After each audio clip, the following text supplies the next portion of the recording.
Hello students, our next chapter is issue of material. Issue of material जब संस्था में जो संस्था में मटेरियल आता है वो फिनिश गुड्स का बहुत बड़ा हिस्सा बनता है। तो अगर हम उसको मटेरियल को प्रॉपर उसका रख रखाव नहीं करेंगे, उसके ऊपर ध्यान नहीं रखेंगे तो हमारी कॉस्ट ऑफ प्रोडक्शन बढ़ जाएगी। कॉस्ट ऑफ प्रोडक्शन के बढ़ते ही हमें नुकसान होना शुरू हो जाएगा। तो जब मटेरियल को परचेज़ किया जाता है तो उसको रखते हुए भी बहुत सावधानी बरती जाती है और उसको इशू करते समय भी बड़े ध्यान से इशू किया जाता है। और इशू करने के बाद जिस डेट पे इशू किया उस डेट के बाद अब क्या बैलेंस स्टोर के अंदर बचा है उसको भी ध्यान से निकाला जाता है। There are different methods of issuing material. जब किसी संस्था के किसी मैन्युफैक्चरिंग कंसर्न के स्टोर से डिफरेंट डिपार्टमेंट्स के अंदर मटेरियल इशू किया जाता है तो अलग अलग तरीके से मटेरियल को अलग अलग मेथड से मटेरियल को इशू किया जा सकता है। जैसे 3 जो मेथड हैं जो काफ़ी फेमस हैं, these are FIFO, LIFO, HIFO. what do you mean by FIFO? First in, first out. LIFO, last in, first out. HIFO, highest in, first out. What does it mean? First in, first out. जो material पहले purchase किया वो पहले issue किया जाए, जो बाद में परचेज़ किया उसको बाद में परचेज़ किया जाए। अब मटेरियल सारा एक तरीके का है, सारा का सारा, तो ये कैसे डिफ्रेंशिएट करोगे कि कौन सा पहले वाला मटेरियल है, उसका क्या रेट है और कौन सा बाद वाला मटेरियल है।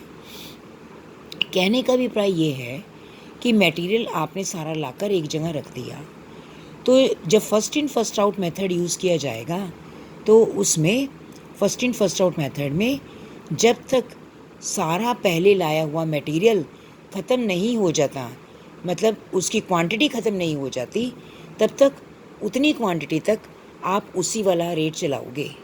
उसके बाद जो सेकंड नंबर पे परचेज़ किया था उसकी जितनी क्वांटिटी थी उतनी क्वांटिटी तक उसके वाला रेट चलाओगे एंड देन सो ऑन। तो यहाँ पर क्वेश्चन है कि और last in first out method में क्या है कि मान लीजिए आपने मटेरियल इशू करना है, उससे पहले जो जो मटेरियल आपके पास पड़ा है उसमें जो सबसे लास्ट में आया उसको सबसे पहले इशू करो, उसके बाद उससे पहले वाले को और उसके बाद उससे पहले वाले को इशू करो। Highest in first out method में जिस मटेरियल का रेट सबसे ज़्यादा है उसको सबसे पहले इशू करो, उसके बाद उससे कम वाले रेट वाले को और उसके बाद सबसे कम रेट वाले को। तो मैं यहाँ पर आपको एक एग्ज़ाम्पल के साथ इस क्वेश्चन को समझाना ज़रूरी समझती हूँ। मान लीजिए कि 1 अगस्त को मटेरियल आपके पास आया 100 kilogram eight the rate of 50, 5 अगस्त को आया 50 kilogram eight the rate of 60, 10 अगस्त को आया 50 kilogram eight the rate of 70। और जो आपने मटेरियल इशू करना है वो 12 अगस्त को करना है, मतलब इन तीनों मटेरियल को रिसीव करने के बाद करना है। और कितनी क्वांटिटी करनी है? 150 केजी की करनी है। Listen carefully. अब क्या है, मान लीजिए first in first out method, we are using first in first out method, 150 KG issue करना है तो इशू के अंदर रेट क्या लगेगा? 100 केजी करेंगे at the rate of 50, 50 KG करेंगे at the rate of 60। First in first out, first in first out, कितना रह जाएगा balance? 50 KG at the rate of 70, ये बैलेंस रह जाएगा। अब है last in first out. Last in first out में क्या होगा? इशू वाले कॉलम में सबसे पहले इशू होगा ये, फिर होगा ये और फिर बैलेंस क्या रह जाएगा? ये वाला रह जाएगा।